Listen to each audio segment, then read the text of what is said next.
Hello people, happy new year. So people, I've been, like I said, I there's a lot of this yoga that I've been studying, and there's this book, one of the costliest books I've ever bought, like on yoga. It's called Rapid Progress Visually Yoga, and this is basically, I got this book from the Hyderabad book fair, and this one book has all the I've realized when it comes to buying books about yoga, always try and buy books that have visuals in it.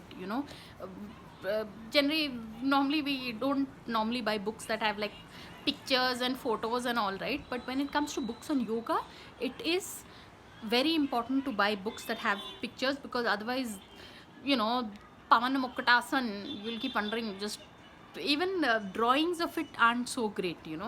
It's better to have a photo because it's yoga.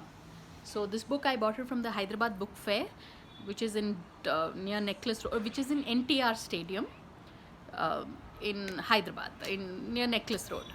So on that note, thanks for watching, and please subscribe.